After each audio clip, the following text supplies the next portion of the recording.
জানতে বন্ধ না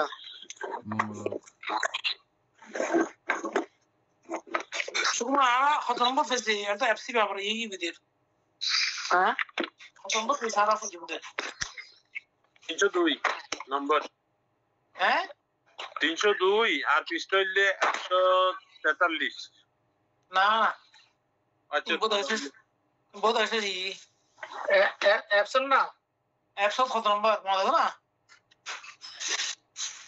অ্যাপসন কত হচ্ছে তুমি ঠিক আছে তো 300 দিতে হ্যাঁ 300 দিতে আছে সম্মুখ স্মৃতি আর কি 302 নাম্বার 302 303 আর কি ওই আজস্টাঙ্গি মার্গর আসলে তেরি লাস্ট দুবার লাস্ট তিনবার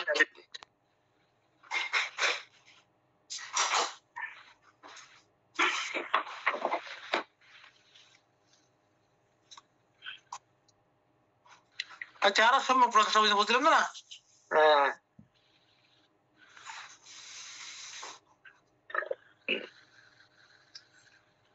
পুরো খতম পেজ কে দে 107 না আইতা ওই 107 না করি তো মেন বই তুমি করি দে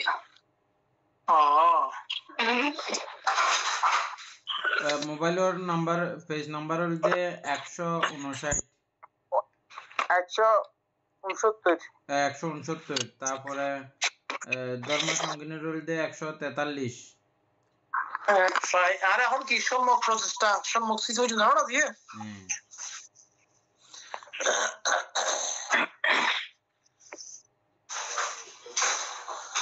আচ্ছা সেই সময়ে যা স্মৃতি অনুস্মৃতি প্রতিস্মৃতি স্মৃতি স্মরণের অবস্থা ধরে রাখার ক্ষমতা আলম্বনে অনুপ্রবেশের অবস্থা বিস্মৃত না হওয়ার অবস্থা বিস্মৃত আচ্ছা স্মৃতি স্মৃতিন্দ্রিয় স্মৃতিবল সম্যক স্মৃতি স্মৃতি সম্বোধ্যাঙ্গ মার্গাঙ্গ মার্গের অন্তর্গত এই হচ্ছে সে সময় সম্যক স্মৃতি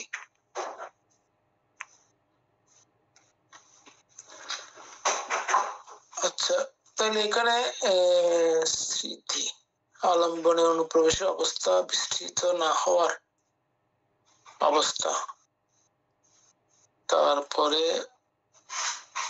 অপিলাপন্নতা ঠিক আছে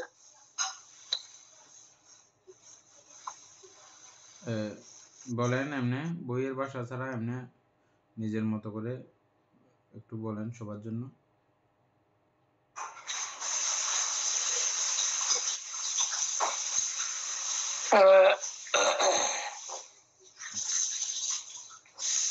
মানে ওই গতকালকে আমরা যেগুলা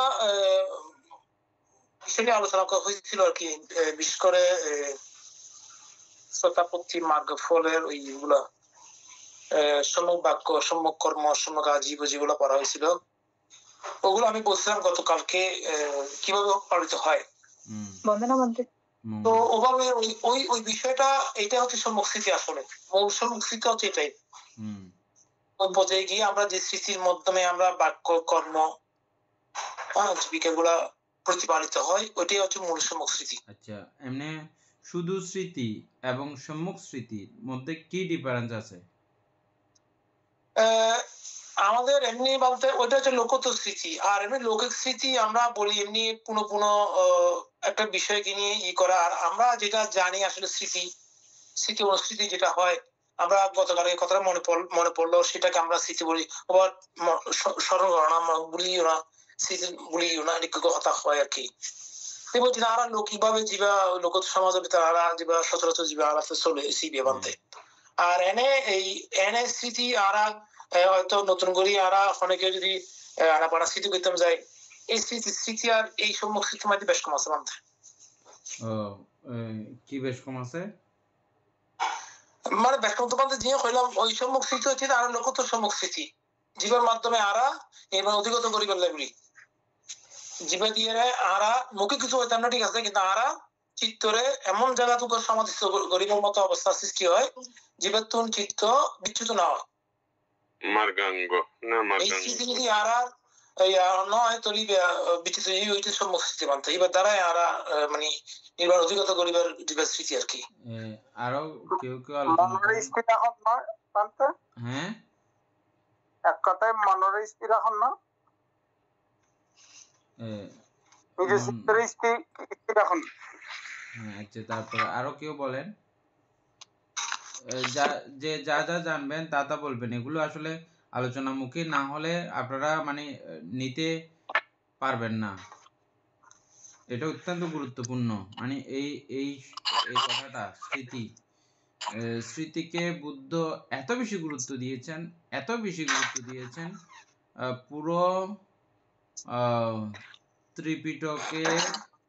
পুরো ত্রিপিটক চর্চা বা পুরো বুদ্ধ চর্চার জন্য সবচেয়ে যেটাকে বেশি গুরুত্বপূর্ণ বলেছেন সেটা হচ্ছে স্মৃতি সর্বত্রে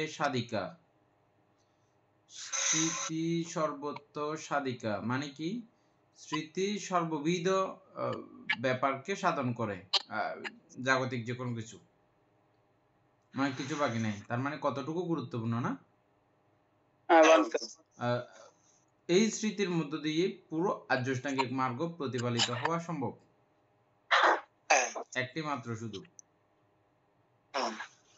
একটি মাত্র দিয়ে পুরো আর্যষ্টাঙ্গিক মার্গ প্রতিপালিত হওয়া সম্ভব আমরা পঞ্চশীলের মধ্যে দেখেছিলাম একটা শীলের মধ্য দিয়ে পুরো সব পঞ্চশীল গুলো প্রতিপালন করা সম্ভব দেখেছিলাম আমরা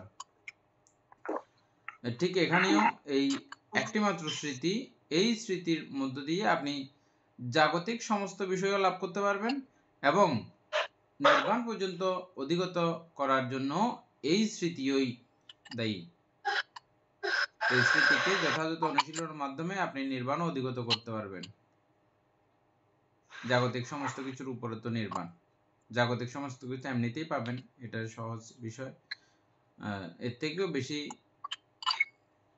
আবার জাগতিক সমস্ত বিষয় থেকে এটা কিন্তু আরো সহজ কিন্তু এক দৃষ্টিকোণ থেকে আমরা ভিন্ন পথে পরিচালিত হই বলে এটা কঠিন হয়ে গেছে এখন সবকিছু জানা আপনি এদিকে যান অনেক কিছু আপনাকে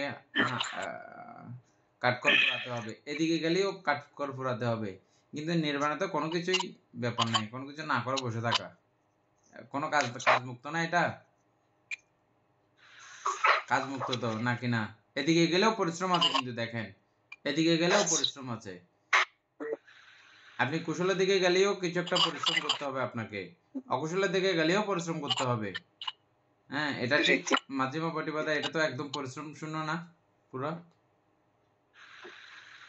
কিন্তু এটা কেন কষ্টকর হয়ে গেছে কারণ এই চর্চা এই অভ্যাস আমরা করি না আমাদের থেকে ব্যতিক্রম অভ্যাস জমা আছে ব্যতিক্রম করে এই পরিচালিত করার কারণে ব্যতিক্রম অভ্যাসে পরিচালিত করে বিদায় আমাদের এটা কষ্ট লাগে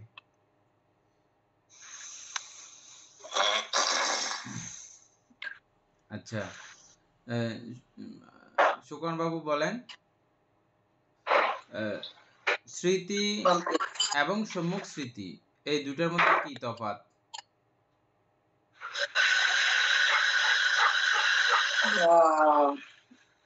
স্মৃতিতে বানতে আমরা তো সাধারণত এমনিতে স্মৃতি ভাবনাতে বসলে স্মৃতি করি তো এটা হচ্ছে যে বানিয়াটাতে যে একটা নরমাল সম্মুখ স্মৃতির মধ্যে যদি বলতে যথার্থ আলম্বনের যথার্থ স্বভাব আনতে তাও অর্থাৎ জানতে হবে এবং আবার স্মৃতির মধ্যে অবশ্যই 4 প্রকার আছে বলতে কায়া আছে, ঠিক আছে, এতক্ষণ আসছে। কায়া আছে, আমি এটা বলতে যাচ্ছিলাম। কায়া আছে, বেদনা আছে, চিত্ত আছে, ধর্ম আছে। ঠিক আছে।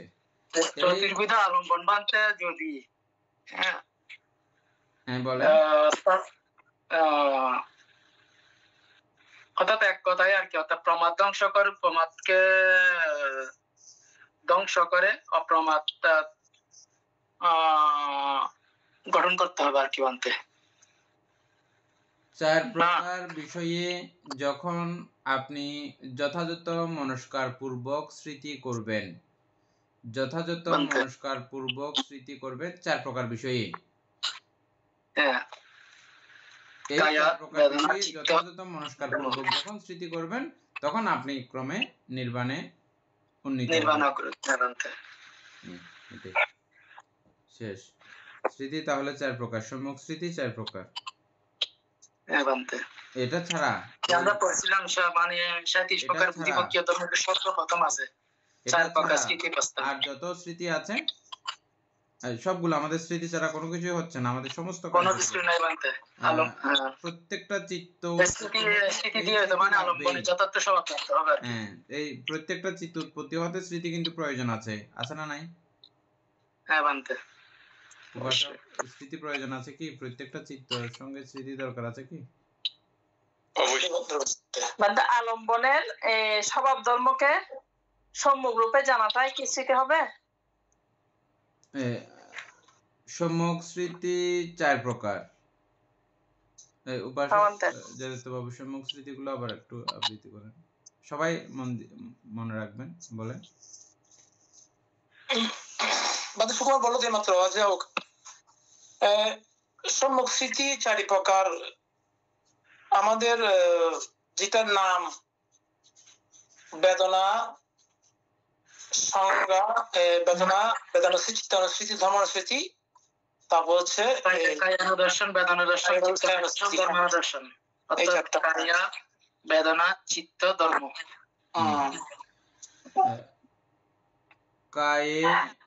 কায়ানুদর্শী বিহারাতি 1, চিত্তে চিত্তানুদর্শী বিহারাতি 2, ধাম্মে ধাম্মানুদর্শী বিহারাতি 3, আর বেদনায় বেদনানুদর্শী বিহারাতি এই 4।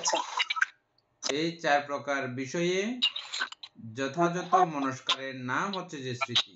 এই যথাযথ মনস্কার যখন বলে ফেলছি, এই সেখানেই যথাযথ মনস্কারের মধ্যে মানে ওটা কি, ওটার পুরো স্বভাব ধর্ম সহ পুরো সব বিষয় চলে আসছে। মনস্কার এমন একটা কথা, এমন একটি শব্দ, অনিত্য দুঃখ অনাত্মাকে অনাত্মা লক্ষণ বিচার করে বের করার মতো মানে একটা শব্দ এটা পুরো মনস্কার।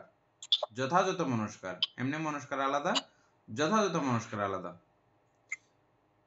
এই 4 প্রকার বিষয়ে যথাযথ মনস্কার করার নাম, এই মনস্কারে চিত্ত ধরে রাখার নাম স্মৃতি, সম্যক স্মৃতি। এইগুলো ছাড়া আর যত প্রকারের স্মৃতি আছে এগুলো সবগুলো হচ্ছে যে শুধু স্মৃতি। আর যখন এটা এই জায়গায় যখন স্থাপিত করব তখন হচ্ছে সম্যক স্মৃতি। আমরা এটা অনেক আলোচনা করেছি না আগে? সতিপাট্টন সূত্র পড়তে গিয়ে আমরা খুব ভালো করে আলোচনা করেছিলাম না? হ্যাঁ বলতে। ঠিক আছে, সবাই বুঝছেন আশা করি?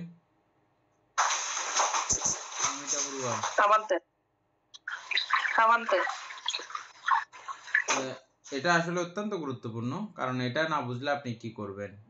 এমনি বসে থাকবেন আর কি, কিন্তু আসলে সম্যক স্মৃতি হচ্ছে কিনা সেটাও আপনি বুঝবেন না। মানে আপনি ধ্যানে বসে আছেন, ঠিক আছে, আপনি সম্যক স্মৃতি করার জন্য বসে আছেন, তাও ঠিক আছে, কিন্তু সম্যক স্মৃতি হচ্ছে কিনা, আপনি সম্যক স্মৃতির কোয়ালিটিও না বুঝলে এটা বুঝবেন না, আপনি জানবেন না।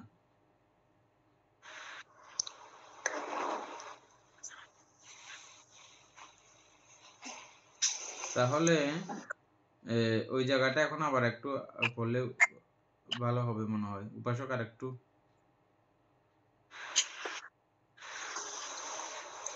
কোন জায়গা বলতে? এই তো 303টা আবার একটু পড়তাম। হুম, সেই সময়ে যা স্মৃতি, অনুস্মৃতি, প্রতিস্মৃতি, স্মৃতি, স্মরণের অবস্থা, ধরে রাখার ক্ষমতা, অবলম্বনে অনুপ্রবেশের অবস্থা, বিস্তৃত না হওয়ার অবস্থা, স্মৃতি, স্মৃতিন্দ্রিয়, স্মৃতিবল, সম্যক স্মৃতি, স্মৃতি সম্বোধ্যাঙ্গ, মার্গাঙ্গ, মার্গের অন্তর্গত। এই হচ্ছে সেই সম্যক স্মৃতি। আমার একটা কথা এখানে খুব ভালো লাগছে, ওই ইয়ার মধ্যে মোবাইলের আপনি যেটা বই পাঠিয়েছেন ওটার মধ্যে, মোবাইলের বই আর কি। কোনটা, সারিপুত্র ওইটা? হ্যাঁ, এটার মধ্যে আচ্ছা, একটা শব্দ আমার খুব এটার ভালো মধ্যে লাগছে। বানানটা সুন্দর করে, হ্যাঁ, খুব সুন্দর ইয়া করে লিখছে আর কি। ওইটা পড়বো বলতে? হ্যাঁ, এটা একটু পড়েন। আচ্ছা, সেই সময়ে সম্যক স্মৃতি কিরূপ হইয়া থাকে? সেই সময়ে যাহা স্মৃতি, অনুস্মৃতি, প্রতিস্মৃতি, স্মৃতি, স্মরণতা, ধারণতা ভাসমান নহে। আচ্ছা, স্মৃতি, স্মরণতা, ধারণতা ভাসমান নহে, তাদৃশ অবস্থা, তাদৃশ ভাব বা অবস্থা, নির্গুণতা। আচ্ছা, ভাসমান নহে, হ্যাঁ ঠিক আছে, এখানে একটা সুন্দর ইয়ে দিচ্ছে। ভাসমান ওটা নহে কথাটা বলাতে মানে হ্যাঁ, ভাসমান হলে হবে না, পানি তো হবে না, যেদিকে যাবে এদিকে বুঝা আমি যাবে। চলে যাব, এরকম না। আমি না, যেখানে আমার যেখানে ইচ্ছে এখানে আমি ধরে রাখবো, তোমার যেখানে মন খুশি তুমি সেখানে চলে যাবে, এটা হবে না। আমি এখানে বলছি তুমি কায়ের মধ্যে এখন বসে থাকবা, আমি বলছি বেদনার মধ্যে বসে থাকবা, আমি বলছি তুমি ধর্মের মধ্যে বসে থাকবা, আমি বলছি তুমি এখন চিত্তের মধ্যে বসে থাকবা, কোথাও যাইবা না। যেখানে আমি বসতে দেবো সেখানে বসে থাকতে হবে।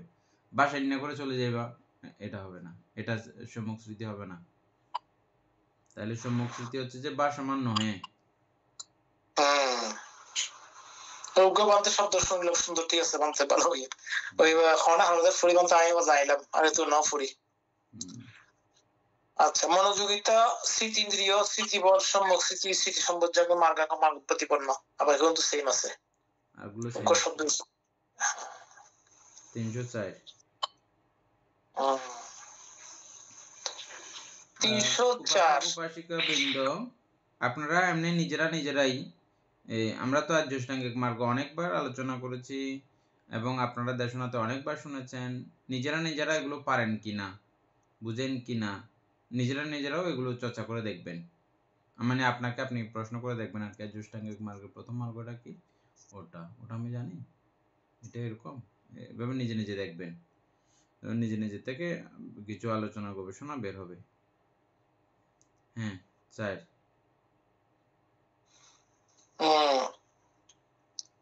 সেই সময়ে যা চিত্তের আলম্বন বা বিষয়ে স্থির থাকা, তিথি, তার সাথে সম্পর্কযুক্ত ধর্মগুলোর সঙ্গে একসাথে মিলেমিশে স্থির থাকা, সন্তিথি, আলম্বন বা বিষয়ের ভেতর ডুব দিয়ে বা ঢুকে স্থির থাকা,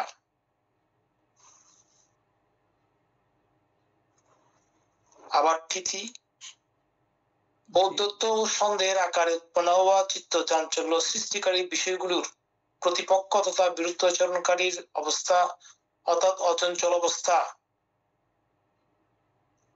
চিত্তকে ঔদ্ধত্য ও সন্দেহ দ্বারা বিক্ষিপ্ত হতে না দেওয়ার অবস্থা,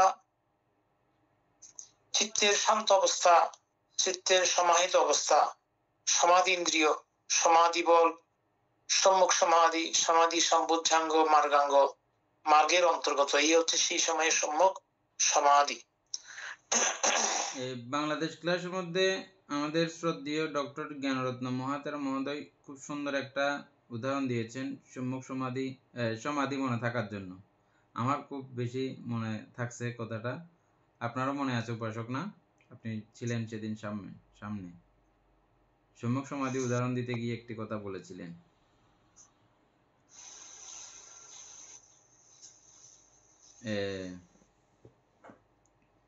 আচ্ছা, ওই বানিয়ে ক্যামের মধ্যে হ্যাঁ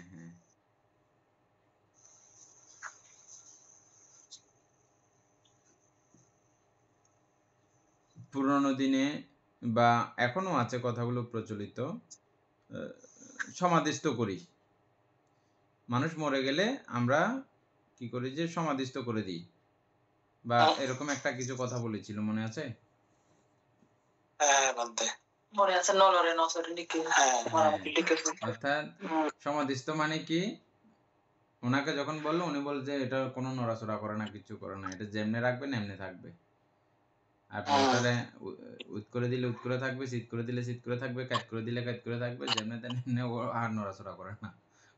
ওটা অচল অবস্থা এই হচ্ছিল। জন্য অচল অবস্থা, সমাধিস্থ অবস্থা, এটাকে আমরা বলি যে সমাধিস্থ অবস্থা। ঠিক একইভাবে যখন জীবদ্দশাতে কেউ এই দেহকে এবং চিত্তকে, দুইটা দেহ এবং চিত্ত দুটাকেই নড়াচড়াহীন করে দেয়। বুঝছেন, এখানে শুধু দেহের কথাটা আছে, কিন্তু আমাদের যেটা সমাধি, দেহ নড়াচড়া করবে না, আবার চিত্ত নড়াচড়া করবে না, এটা হচ্ছে সমাধি। এটা এই উদাহরণটা আমার খুব ভালো লাগছে। আপনারা সবাই শুনেন নাই, আমাদের যথার্থ বাবু এবং সুকুমার বাবুরা আসছিলেন, তারা শুনছেন শুধু। বাংলাদেশ ক্লাসে বলছিল আর কি, ওই দিন বানতে বাংলাদেশ ক্লাসে ইয়ে করছিলেন। এটা সম্যক সমাধি মনে থাকার জন্য বরাবর। সম্যক সমাধি বললে তখন একটু ভিন্নতা আছে, তবে সমাধি এই উদাহরণটা অসাধারণ। হ্যাঁ বান্তে চিত্তের কোনো নড়াচড়া নাই এবং দেহেরও কোনো নড়াচড়া নাই, এটাকে বলা হয় সম্যক সমাধি। না, শুধু সমাধি। আচ্ছা, এখানে সম্যক সমাধি কিভাবে হবে? এখানে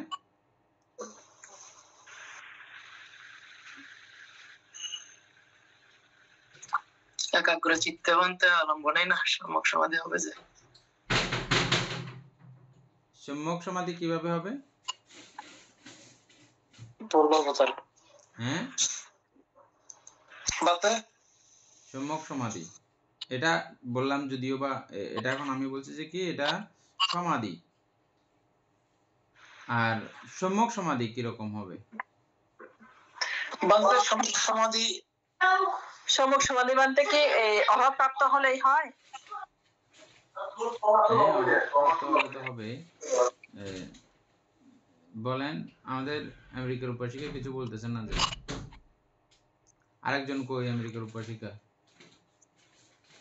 উনি আজকে ডাক্তার কাছে গেছে বলতে। এই তো আমি যেটা সন্দেহ করতেছি। আমি কদিছে মানতে তোরা মনে হয় শিকারে। হ্যাঁ আজকে ডাক্তার। বুড়ো হইলে এভাবে যাইতে হবে কিছুদিন পর পর, এগুলো স্মরণ করলে প্রজ্ঞা উৎপন্ন হয়, প্রজ্ঞা সমৃদ্ধ হয়। আমরা প্রত্যেকে স্মরণ করব এই সময়গুলোকে। এগুলোকে বুদ্ধ কিছু কিছু জায়গাতে জ্ঞানবৃক্ষ বলা হয়েছে।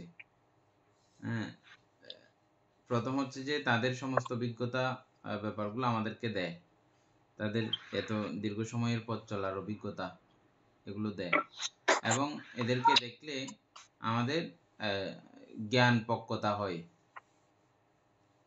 আমাদের মতো ছোট ছিল, কম বয়স্ক ছিল, ক্রমান্বয়ে এই অবস্থাতে এসছে, আমরা হচ্ছি আরো হব এই অবস্থা পর্যন্ত যদি বেঁচে থাকি। আর এটা হলে মাত্র সঙ্গে সঙ্গে দেখবেন লোভগুলো এতক্ষণ আঁকড়ে যেটা ধরেছিল ওটা একটু করে লুজ হয়ে যায়। এগুলো যত লুজ হয় শান্তি পাওয়া যায়, এবং সেই শান্তি আপনি সরাসরি ফিল করতে পারবেন, অনুভব করতে পারবেন। এগুলো একটু করে ছেড়ে দিলে মাত্র কিরকম একটা হালকা হালকা মনে হবে নিজের কাছে, ভারিত্ব কমে যাবে, ওজন কমে যাবে। যেমন আমরা দীর্ঘ সময় একটা ওজন ভারী কোনো কিছু নিলে যখন ছেড়ে দিই কি একটা রিল্যাক্স লাগে না সঙ্গে সঙ্গে? এই সমস্ত কিছু কিছু চিন্তা আছে, ভাবনা আছে, যেগুলো একটু করে ভাবলে, একটু করে চিন্তা করলে মাত্র মনের মধ্যে এরকম একটা বিরাগ উৎপন্ন হয়ে যায়। বিরাগ মানে লোভহীন অবস্থা, বৈরাগ্য অবস্থা। কি আলোচনা করতেছিলাম যে আমরা? সম্যক সমাধি। আমি একটু বলে রাখবো বানতে। হ্যাঁ হ্যাঁ অবশ্যই, আপনারা সবাইকে বলতেছি না, আমি তো নাম ধরে বলতেছি না, একলা একলা করে। তাহলে সম্যক সমাধি আমার মতে হচ্ছে যে অনিশ্চয় দুঃখ অনাত্মাকে চিত্তকে একাগ্রতা করে সম্যক ভাবে দেখায় কে সম্যক সমাধি বলে। সুকুমার বাবু বলেন ঠিকঠাক হয়েছে কিনা?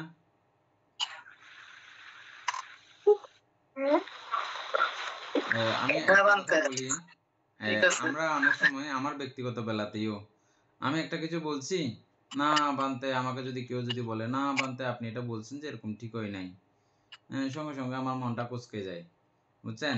তা এরকম করতে গিয়ে আমরা অনেক সময় আরেকজনের মনে কষ্ট পাবে করতে গিয়ে আমরা উনি ভুল হলেও বলি না।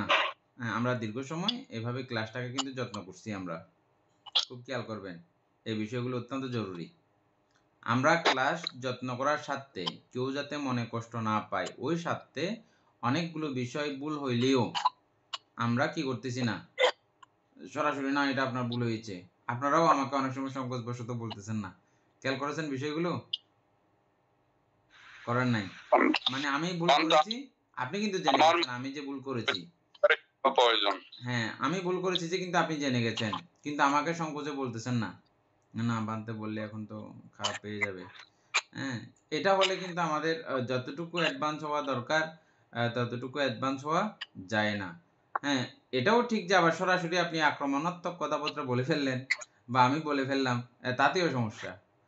এরকমও না এরকমও না, এটা সুন্দর করে এটা ম্যাচিং করে আমাদের আবার মূল জিনিসে আসতে হবে, না হলে যথাযথ লাভ আমাদের হবে না, বুঝছেন?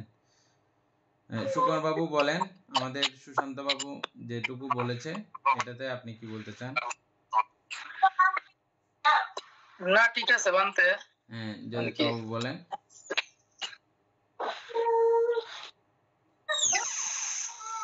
বান্দা আসলে সমাধি, সম্যক সমাধি,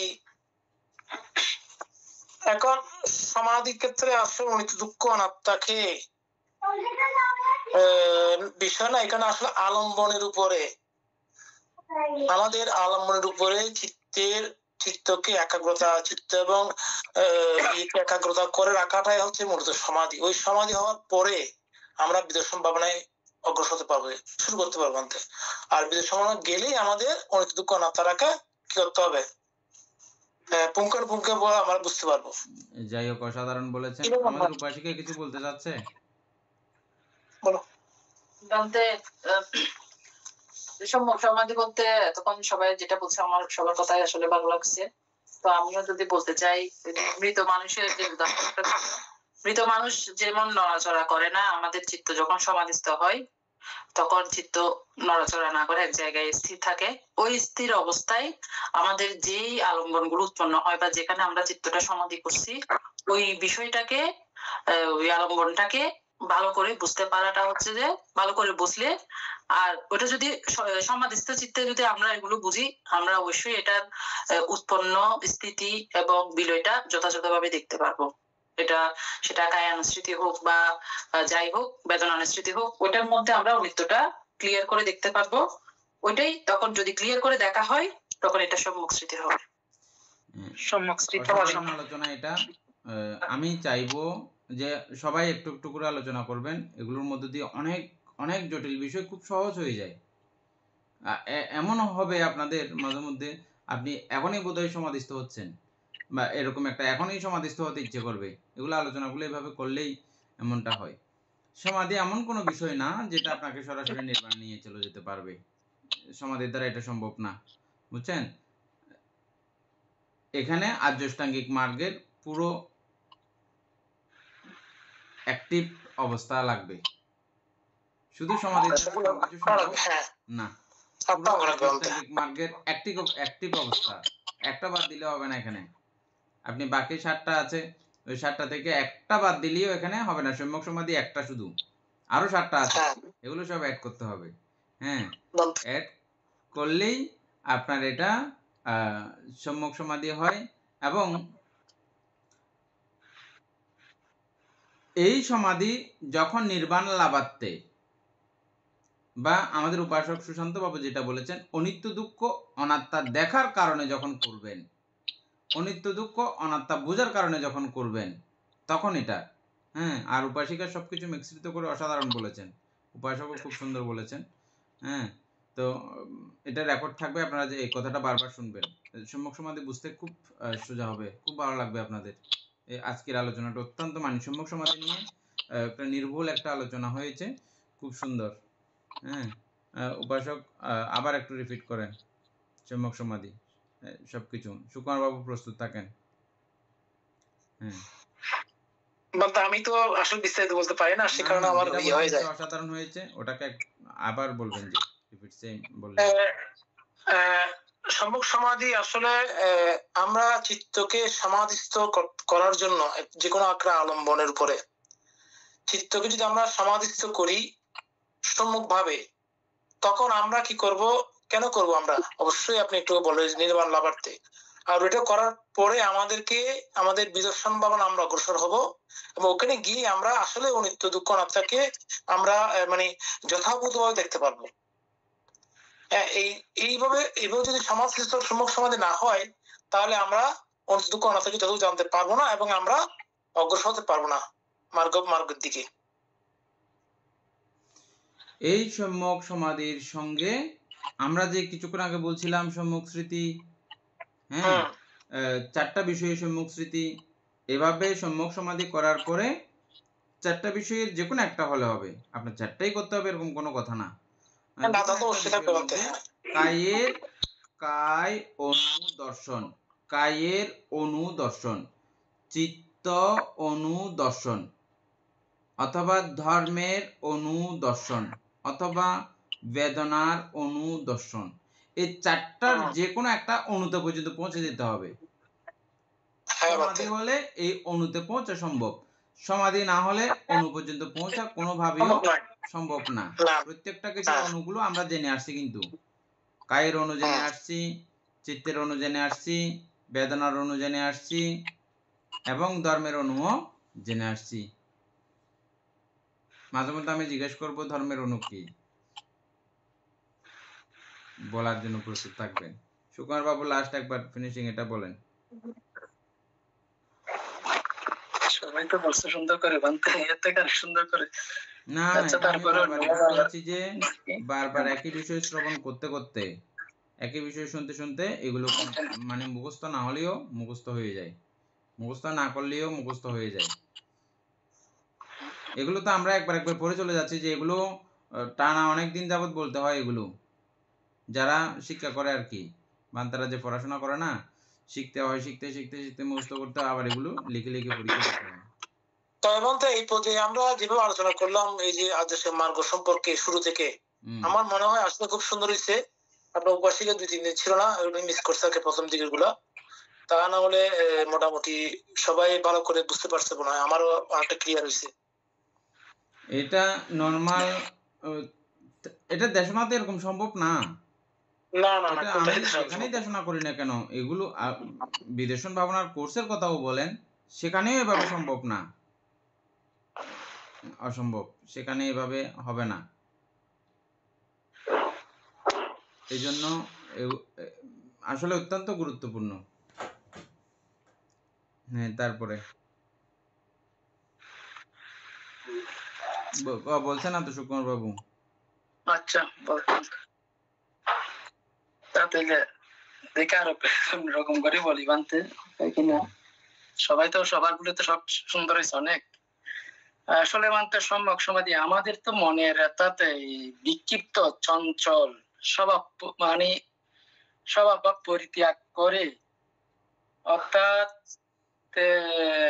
সম্বোধি উৎপাদনের জন্য, অর্থাৎ একাগ্র চিত্তের অনিত্য দুঃখ অনাত্মার মাধ্যমে আলম্বনময়তাই দেখাটাই হচ্ছে বান্তাতে যে সম্যক সমাধি। বুঝে না, আর একটু রিপিট। আচ্ছা, ওইদিকে গেলে তো আবার মানে, আচ্ছা আমাদের তো মনে সবসময় তো মানে ওই মনের বিক্ষিপ্ত চঞ্চল স্বভাব, হ্যাঁ, এটা তো পরিত্যাগ করে, হ্যাঁ, ওই যে আমরা যে সম্বোধি অর্থাৎ সম্পদ উৎপাদনের জন্য, অর্থাৎ এই যে সম্পদ উৎপাদনের জন্য একাগ্র চিত্তের অনিত্য দুঃখ অনাত্মার মাধ্যমে, অর্থাৎ দেখাটাই হচ্ছে বলতে মানে হচ্ছে সম্যক সমাধি।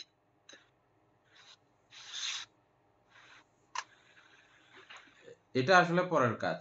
সম্যক সমাধি এটা অনেক আগের কাজ। অনিত্য দুঃখ অনাত্মা দেখার জন্য যখন করব তখন সম্যক সমাধি বলতে পারবি। সমাধি কিন্তু এটা আরো আগের পার্ট। আগের যেভাবে আমাদের যদুবাবু বললেন, প্রথমে আমার সম্যক সমাধি হয়ে গেল, এরপরে সম্যক সমাধি হওয়ার পরে আমার এটা পরবর্তী কাজ হচ্ছে যে এটাকে সম্যক স্মৃতি দ্বারা সম্যক সমাধি অর্জিত হয়েছে, তখন আমি আবার এই পর্যন্ত সম্যক সমাধি আসার জন্য কিন্তু আমার স্মৃতি কাজ করেছে। আবার এই পর্যায়ে পরে আবার পুনরায় আমি স্মৃতি নিক্ষেপ করলাম যে কি দেখার জন্য, ওই অনুতে দেখার জন্য। অনুতে কি দেখবো যে আমি এটার যে প্রতি মুহূর্তে ক্ষয় বিলয় এটা দেখার জন্য আমার মানে কাজ, মানে আমি ওখানে স্মৃতি নিবদ্ধ করব যে সেটা হোক চিত্ত, হোক বেদনা, হোক কায় বা হোক ধর্ম, যেটাই হবে হোক, এটার অনুতে গিয়ে আমি বসাবো আমার চিত্তটাকে, ওই সমাধিস্থ মনটাকে। আমি তখন তো আমি যেখানে দেব সেখানে বসে থাকবে না, দেব দিয়ে একদম জুম করে, যেমন যারা দেখে আমাদের জীবাণুগুলো দেখেছে, কি কতগুলো যন্ত্র, অণুবীক্ষণ যন্ত্র না এটা আরেকটা নাম আছে, কি একটা এই মাইক্রোস্কোপ। তো এটা বসিয়ে তারপর আস্তে করে নির্দিষ্ট একটা জায়গার মধ্যে করে জুম করে, এবং ওই ফোকাগুলোকেও আবার একটা ফোকার মধ্যে নির্দিষ্ট করবে, গিয়ে ওটাকে করবে, করে ওটাকে আবার জুম করে এই ফোকাটার ফ্যাটের মধ্যে কি আছে, ফোকাটার ফ্যাটের কি অবস্থা, কি আছে না আছে, বুঝছেন না? সমস্ত কিছু এভাবে এখন তারা দেখে, বুঝছেন? ঠিক সমাধিস্থ অবস্থায় গিয়ে অনুকে গিয়ে আবার অনুকে কি করা, আবার জুম করা, ওই অনুটাকে আবার জুম করা, এটা হচ্ছে যে ওই জায়গার কাজ। এই জুম করলে, ওইভাবে জুম করতে পারলে আপনি ওটার একদম চূড়ান্ত পর্যায়ের সার সম্পর্কে আপনি জানতে পারবেন। ওহো, এভাবে এই গুলিগুলোর কারণে এই দেহ সৃষ্টি, এই গুলিগুলো তো প্রতি মুহূর্তে উৎপন্ন হচ্ছে, প্রতি মুহূর্তে ভেঙে যাচ্ছে, এবং কত দ্রুত উৎপন্ন হচ্ছে, কত দ্রুত ভাঙতেছে। আমাদের শরীরের কোষগুলো, যে কোষগুলো এখন পর্যন্ত বিজ্ঞান দেখেছে, সেগুলোর মধ্যে একটা নির্দিষ্ট ব্যাখ্যা দিয়েছে, প্রতি মিনিটে কত কোষ মারা যাচ্ছে, কত কোষ উৎপন্ন হচ্ছে। আমাদের জয়দত্তবাবু বলছিলেন কিছু একটা এরকম কথা, মনে আছে? এটা বলতে হ্যাঁ বলছিলাম, বলতে চিত্তের কথা, চিত্ত না রূপেরও একই অবস্থা, এটাও একটা কিছু একটা মাপ বলছিলেন আপনি। এটা বুদ্ধ বলছেন যে 5000 কোটি বার, 5000 কোটি বার বুদ্ধ বলেছেন যে 5000 কোটি বার আমাদের রূপ উৎপত্তি বিলয় হয়, মানে উৎপন্ন হয়, এই যেগুলো কোষগুলো উৎপন্ন হয়, ধ্বংস হয়। হ্যাঁ, এটা কিভাবে হয়? এখন আমাদের বিজ্ঞান নির্দিষ্ট একটা সীমানা দিয়েছে, আমাদের বিজ্ঞানও এটা বিশ্বাস করে, মানে আমাদের বিজ্ঞানটুকু যাই নাই, তবে আমাদের এই এতগুলো সংখ্যা বের হওয়ার ঘটনা কি, এতগুলো সংখ্যা বের হওয়ার ঘটনা হচ্ছে যে বিজ্ঞান মনে করেন ছোট একটা অণুতে এখনো তারা পরমাণু পর্যন্ত আছে তারা, হ্যাঁ, কিন্তু এদিকে বুদ্ধ গবেষণাতে ওই পরমাণুকে আরো 1000 ভাগে বিভক্ত করে এটা দেখার মতো প্রক্রিয়া বুদ্ধ তৈরি করেছেন। তো ভাবে দেখতে গিয়ে তিনি এটার মধ্যে যত দ্রুততা বিজ্ঞানরা এখন বর্তমান দেখবে না, তার থেকে আরো 1000 গুণে দ্রুত এই রূপকোষগুলোর মৃত্যু। এত দ্রুত মৃত্যু দেখার কারণে তিনি তখন আর দেহের মধ্যে, দেহকে আমি বলার মতো মানে অবস্থা ওনার মানসিকভাবে আর থাকে না। দেহকে আমি বলবো, দেহকে আমার বলবো, এই দেহকে কেন্দ্র করে কোনো কিছু আমি বলবো, আমার বলবো, এই মানসিক অবস্থা উনি হারিয়ে ফেলেন। এই অবস্থাকে অরহত্ত অবস্থা বলা হয় আর কি। বান্তে অটুকু যেতে হচ্ছে না, আমাদের তো এমনিতে এখন মনে হচ্ছে যে আসলে এখানে আমি কি, আমরা এই যে পর্যায়ে আসার পরে আমার একটু একটু মাঝে মনে হয় সেখানে কোনটা আমি, এখানে শরীরের মধ্যে যে যে অনুভূতিগুলো হচ্ছে এখানে তো আমি দিয়ে হচ্ছে না, এটা একটা একটা চৈতসিক দিয়ে চৈতিক আসার কারণে গুলো হচ্ছে, শরীরের মধ্যে যেগুলো উৎপন্ন হচ্ছে উৎপন্নটাও তো এরকম ভাবে হচ্ছে, তাই না? আর এটার সাথে মানুষকে যুক্ত হয়ে এই অনুভূতি গুলো হচ্ছে, তাহলে এখানে কে আমি কোত্থেকে আসলাম?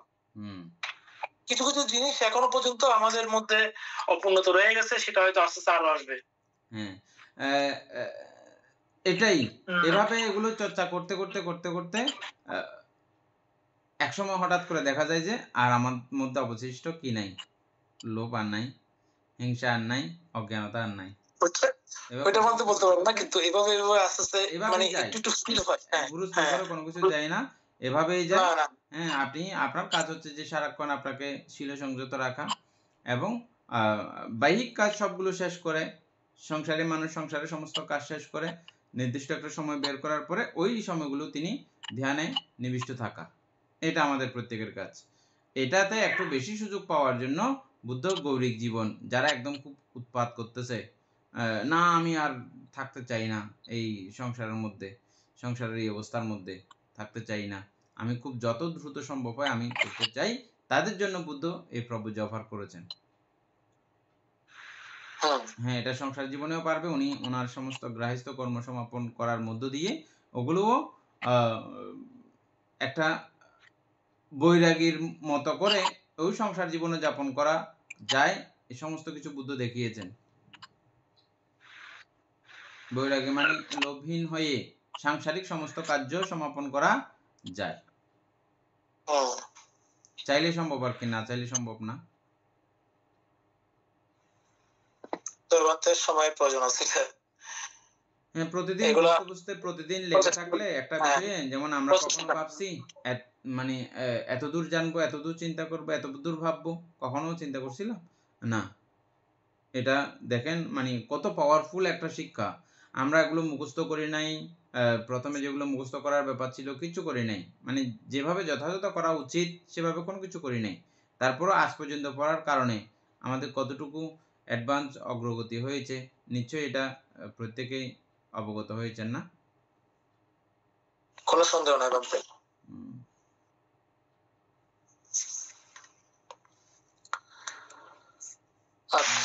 ধন্যবাদ সুকুমার বাবু, সুন্দর করে বোঝাতে চেষ্টা করেছেন, অনেক কিছু ভাবেন আপনি ক্লাসে সবাইকে নিয়ে, সবাই যাতে বুঝে এভাবে চিন্তা করেন, যথার্থ বাবুও, তারপরে আমাদের সুশান্ত বাবু, আপনি নতুন এসে আমাদের সকলকে যেভাবে খুব আসলে ইয়ে করছেন, আলোচক না থাকলে, আলোচনা না থাকলে এই সমস্ত বিষয়গুলো এত ইয়াতে হয় না, বুঝছেন?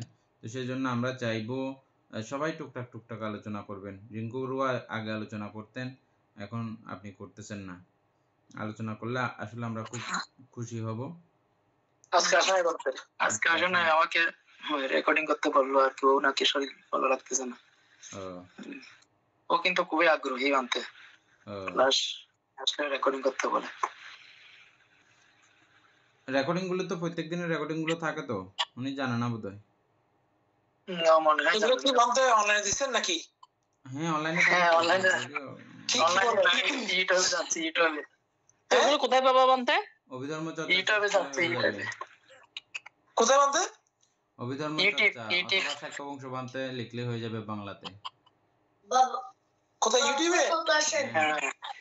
কি বলে জানি না। দাদা দাদা ওটা লিখে একটু করে পেজের মধ্যে দিন তো, ওই ইয়েটা স্ক্রিপ্টটা। আচ্ছা, আমি দিয়ে দেব।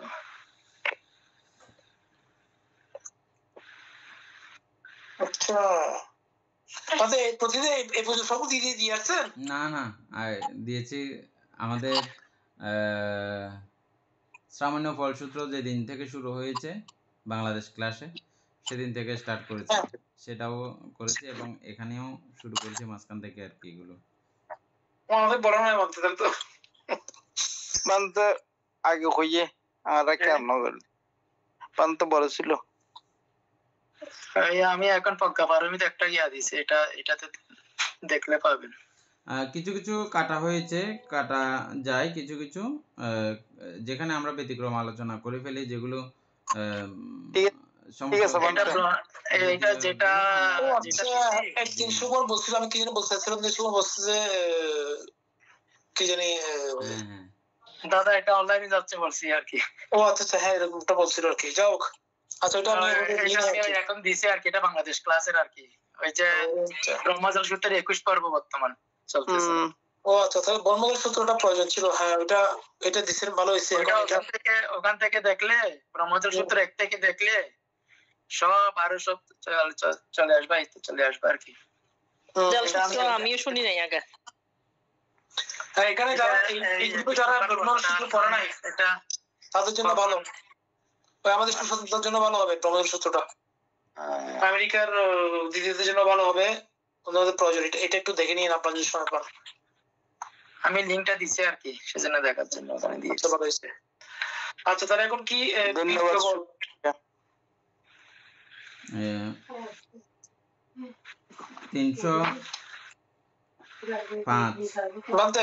306 না শ্রদ্ধা বল, সরি ও আচ্ছা, শ্রদ্ধা অল্প বুঝে। হ্যাঁ, 305 সেই সময়ে যা বিশ্বাসের অবস্থা, অবিচল আস্থা, অতীব প্রসন্নতার অবস্থা, শ্রদ্ধাইন্দ্রিয়, শ্রদ্ধা বল, এই হচ্ছে সে সময়ের শ্রদ্ধা বল।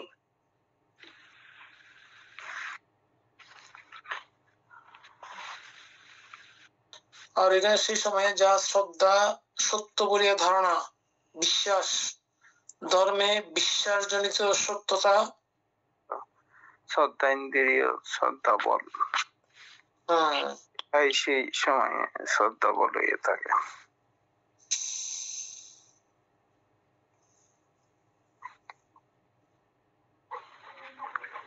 এটা আলোচনা প্রয়োজন আছে। আমরা চলে যাবো সামনে নাকি?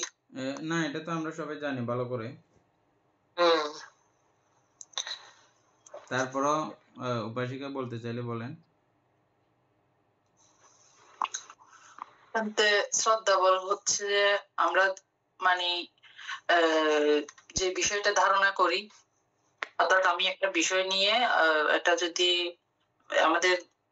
আমাদের ধর্মীয় ভাবে যেটা আমরা জানি আর কি, অর্থাৎ আমি কুশল কাজের জন্য যদি আমার শ্রদ্ধা উৎপন্ন হয় এবং ওই কুশল কাজের পরিণাম এটা দিয়ে কি হবে এই জিনিসটাও যদি আমি যথাযথ ভাবে জানি, এটার অদ্যপান্ত জানার পরে আমার যে বিশ্বাসটা স্থাপন হয়, ওইটা হচ্ছে শ্রদ্ধা বল।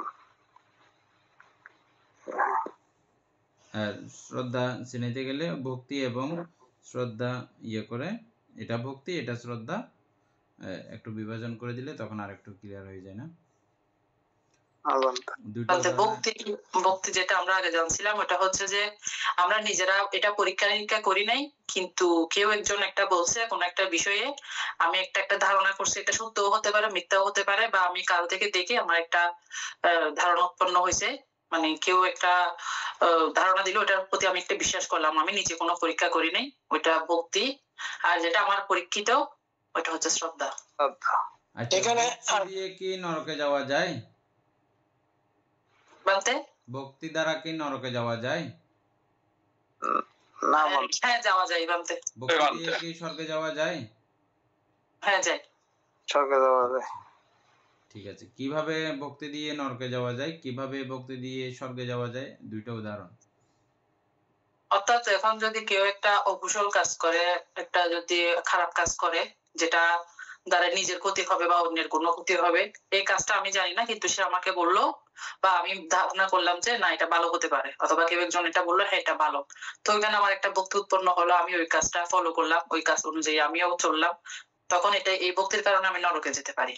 আবার এখন যদি একটা আবার কুশল কাজের জন্য যদি কেউ আমাকে বলে যে এই কুশল কাজটা করলে মানুষ স্বর্গে যায়, এই কুশল কাজটা ভালো, মানে আমরা করতেছি এটা করলে এরকম ভালো হয়, তখন আমার যদি একটা মনে মনে ধারণা হয় যে আসলে এই কাজটা করলে মনে হয় ভালো হয়, তখন আমি ওইটা করা শুরু করি।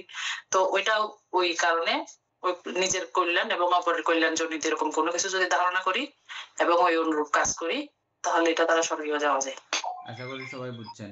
আমাদের শ্রদ্ধা নিয়ে আলোচনা আগে অনেক হয়েছে। এরপরে এরপর হচ্ছে বীর্য বল। সেই সময়ে যা চৈতসিক তথা মানসিক প্রচেষ্টার শুরু, যা চৈতসিক তথা মানসিক প্রচেষ্টার শুরু, আলস্য থেকে উঠে আসা, পরাক্রম, উদ্যম, প্রচেষ্টা, উৎসাহ, প্রবল উৎসাহ, দৃঢ় অবস্থা, চিত্ত চৈতসিক গুলোকে কুশল পুণ্যের মধ্যে শক্ত করে ধরে রাখার ক্ষমতা তথা ধৃতি, দৃঢ় পরাক্রমতা, প্রবল ইচ্ছা শক্তি, হার না মানা মনোবল, কুশল কর্মের দায় না ছাড়ার প্রবল প্রয়াস, বীর্য ইন্দ্রিয় বীর্য বল, সম্যক প্রচেষ্টা বীর্য সম্বোধাঙ্গ মার্গাঙ্গ মার্গের অন্তর্গত, এই হচ্ছে সেই সময়ে বীর্য বল।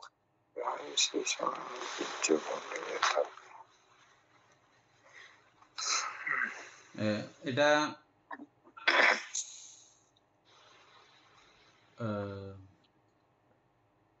সরাসরি আচরণমুখী করে বলেন, বই এটা ছাড়া, বই ছাড়া এমনি আপনার যেটা উপলব্ধি। সুশান্ত বাবু বলার জন্য প্রস্তুত থাকেন। আমি বলবো? হ্যাঁ, আপনি বলেন। বলতে আমি আসলে বীর্য বলতে বুঝি যে কি, আমার নিজের পার্সোনালি ভাবে আমার ইহজন্মে চারি উপায় মুক্ত হওয়া প্রয়োজন, এইরকম একটা আমি সংকল্প নিয়ে আমি চেষ্টা করি প্রতিদিন আমাকে দানময়, শিরময়, ভাবনাময় 3টা পুণ্য কর্ম সম্পাদন করা উচিত। এবং এটা করতে গিয়ে আমাকে অনেক ধরনের সমস্যা ফেস করতে হয়, তারপরও আমি দৃঢ়ভাবে চেষ্টা করি এটাকে অটুট রাখার জন্য। এটা থেকে আমি যে কোনো প্রকারে, আমি অসুস্থ থাকি তারপরও আমি চেষ্টা করি এটাতে আমি অবিচল থাকবো।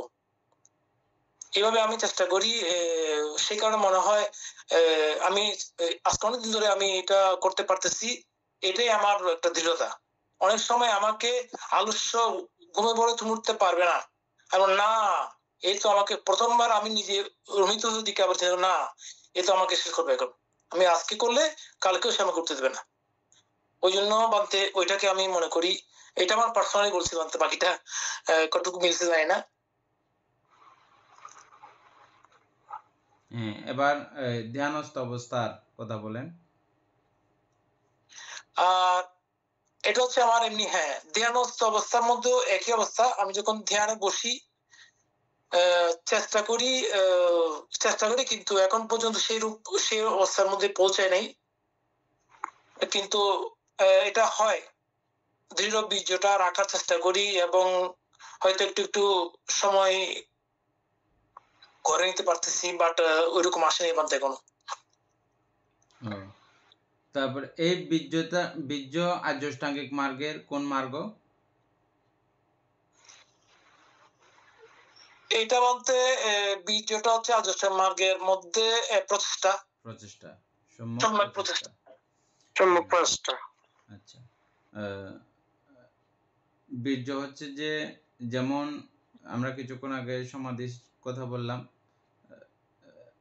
ওখানে প্রয়োজন আছে এটা, হ্যাঁ, জায়গায় স্থির করে ও ছুটতে চাইবে, আমি তাকে এখানে রেখে দিব, অন্য জায়গাতে যেতে দিবই না।